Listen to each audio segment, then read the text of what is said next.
फेजरिया नामक एक शक्तिशाली राज्य था जो अपने प्यारे राजा मार्कस का था।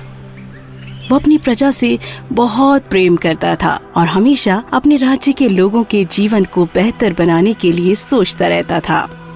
वो न केवल एक अच्छा राजा था बल्कि एक बड़ा ही प्यारा पति और पिता भी था। वो अपनी पत्नी और उनकी इकलौती संतान एनास्थीसिया से प्रेम करता था, लेकिन उसका चालाक मुख्य सलाहकार फायरॉन अच्छे राजा को पसंद नहीं करता और धीरे धीरे उसने मंत्रियों और शूरवीरों को राजा के खिलाफ भड़काया। और फिर एक दिन उसने राजा और रानी को पकड़ लिया और आदेश दिया कि उन्हें यहाँ से ले जाया जाए और उन्हें जेल में बंद कर दिया। तुम विश्वासघाती गद्दार! मैं नया शासक हूँ, महान राजा फिरौन। एनास्थीसिया भागो! राजकुमारी को पकड़ लो। पहरेदार राजकुमारी के पीछे दौड़े। उस समय वो केवल 5 वर्ष की थी, लेकिन आश्चर्य, राजकुमारी एकदम गायब हो गई हवा के झोंकों में। वो फायरॉन के पास वापस लौट आए, डरते हुए अपने एक राजा के पास। उन्होंने सोचा कि वो उससे झूठ बोलेंगे लड़की के बारे में। महाराज, जब राजकुमारी नदी पार करने की कोशिश कर रही थी तब वो पानी में डूब गईं।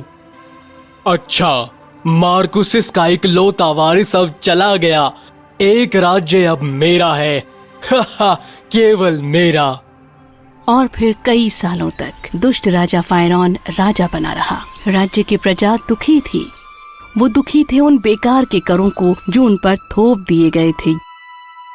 लेकिन राज्य के बाहरी किनारों में राजकुमारी एनास्थीसिया मजबूत हो गई। बदला लेने के लिए वो अपनी शिक्षक से कराटे सीख रही थी। महान, आपका प्रशिक्षण पूरा हुआ। अब आप फ्रूगिया जाने के लिए तैयार हैं। धन्यवाद गुरुजी। फ्रूगिया के बाजार में एक सिपाही एक छोटी बच्ची को परेशान कर रहा था। इससे पहले कि वो देखता क्या हो रहा है, उसके चेहरे पर एक जोरदार मुक्का पड़ा और फिर वो लड़की वहाँ से भाग गई। ये राजकुमारी एनास्थीसिया थी। जैसे ही वो जाने के लिए मुड़ी, छोटी लड़की ने कहा, वाह, वो अद्भुत है, आप एक सुपर हीरो हैं। और इसके साथ ही एनास्थीसिया रात में गायब हो गई। लेकिन छोटी लड़की ने कई और लोगों को इस नायक के बारे में बताया जो दुष्ट राजा को चुनौती देने के लिए बहुत साहसी है।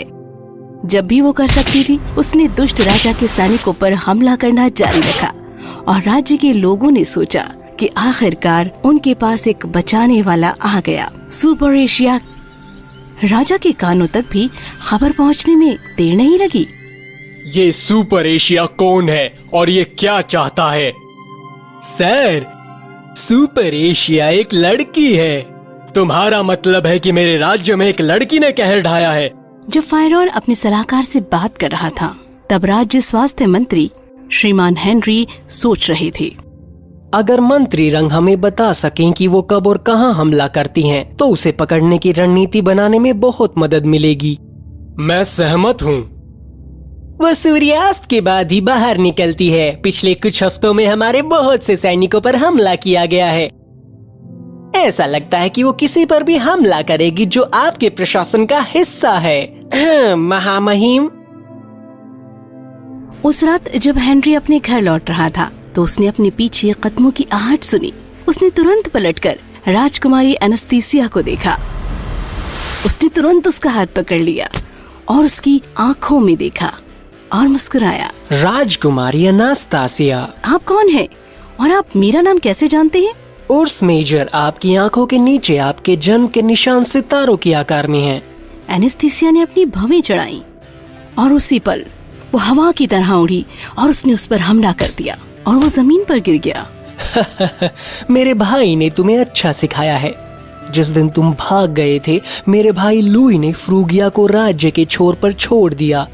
मुझे लगा था कि शायद उसने तुम्हें बचा लिया था, और सुपर एशिया की अफवाहों और शाही प्रशासन के प्रति उसकी नाराजगी ने मुझे उस काले दिन की याद दिला दी। मुझे ये देखकर राहत मिली कि आप जीवित हैं। वो दोनों उठ खड़े हुए और वो बहुत देर तक उसे गौर से देखती रही। आखिर आप उस दुष्ट राजा के लिए काम क्यों कर रहे हैं? लुईस और मैंने किंग मार्कस और उसके परिवार की रक्षा करने की कसम खाई थी, लेकिन फिरौन ने बहुत सावधानी से सब कुछ योजना बनाई थी। जब राजा रानी को बंदी बना लिया गया था, मुझे विकल्प दिया गया कि या तो सेवा करें या फिर हमेशा के लिए जेल में डाल दिए जाएं। मैंने सोचा कि अगर मैं जिंदा होता और जेल से बाहर होता तो मैं किसी दिन ऐसा कर पाता। मैंने उनके दल में शामिल होने का स्वीकार किया। मेरे भाई को हालांकि मेरे इरादों के बारे में पता नहीं था, इसलिए वो तुम्हारे साथ चला गया और मुझे अपने ठिकाने के बारे में कभी नहीं बताया। उस दिन से मैं राजा और रानी को बाहर निकालने के अवसरों के लिए देख रहा हूँ, लेकिन मैं ऐसा नहीं कर पाया हूँ। लेकिन अब तुम यहाँ हो। मैं बस अपने माता पिता को जेल से बाहर निकालना चाहती हूँ। आप हमारे लिए वफादार हैं तो साबित करें, बताएं उन तक कैसे पहुँचूं? हेनरी ने एनेस्थीसिया को समझाया कि सिर्फ फायरॉन के पास उसके माता पिता की सेल की चाबी थी, इसीलिए उन्हें रिहा करने के लिए उन्हें दुष्ट राजा को उखाड़ फेंकना होगा। फिरौन हमेशा शाही राक्षसों से घिरा रहता है, सिवाय साल में एक बार जब वो उस विश्वासघाती रात को फिर से दिखाने के लिए एक मंचीय नाटक करता है जिसमें उसने अपने पिता को धोखा दिया था। फिरौन हर साल लोगों को ये याद दिलाना पसंद करता है कि वो उनका महान राजा है, लेकिन खुद को एक महान योद्धा और एक परोपकारी नेता के रूप में प्रस्तुत करता है। वो अकेले ही नाटक खेलता है और बाद में अन्य कलाकार इसमें शामिल हो जाते हैं। हेनरी ने एनेस्थीसिया को नाटक के दिन और समय के बारे में बताया। एनेस्थीसिया मुस्कुराई और कुछ ही दिनों में वो दिन आ गया। लोग अनिच्छा से मंच के पास इकट्ठा हो गए, इस डर से कि निमंत्रण को अस्वीकार करने का मतलब दुष्ट राजा का बदला होगा। राजा के सलाहकारों और मंत्रियों ने आगे की सीटों पर कब्जा कर लिया और नाटक शुरू हो गया। लेकिन जब पर्दा खुला तो दर्शक हैरान रह गए। फायरॉन बंधा हुआ था और मंच पर लेटा हुआ था, जबकि एनेस्थीसिया सिंहासन पर बैठी थी। क्या वो नाटक का हिस्सा है? अरे वो सुपर एशिया है। और फिर हेनरी सीट से उठे और स्टेज पर आकर बोले, ये बात है फिरौन के शासन का अंत। देवियों और सज्जनों, मैं आपको आपके लंबे समय से खोई हुई राजकुमारी पेश करता हूँ और सिंहासन की असली उत्तराधिकारी राजकुमारी अनास्तासिया। प्रजा खुशी से झूम उठी।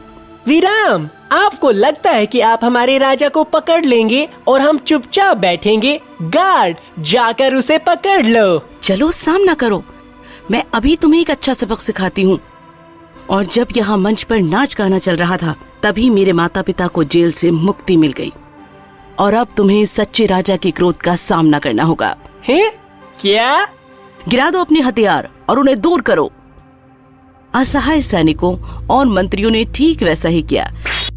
एनेस्थीसिया ने सीटी बजाई। तुमने मुझे धोखा दिया। क्या ये बताना होगा आपने राज्य कैसे संभाला? मुझे पीछे जाना चाहिए था। मेरी गलती ये सोचना थी कि छोटी लड़की मेरा कोई नुकसान नहीं कर सकती।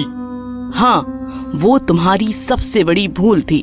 और इस प्रकार फायरॉन और उसके आदमियों को जेल में डाल दिया गया। एनेस्थीसिया अपने माता पिता के साथ फिर से मिल गई और हेनरी अपने भाई के साथ फिर मिल गए और राज्य के लोग एक बार फिर रहने लगे खुश। कहानी खत्म हुई। If you enjoyed this story, please like and subscribe our channel and press the bell icon to get future updates. And don't forget to comment.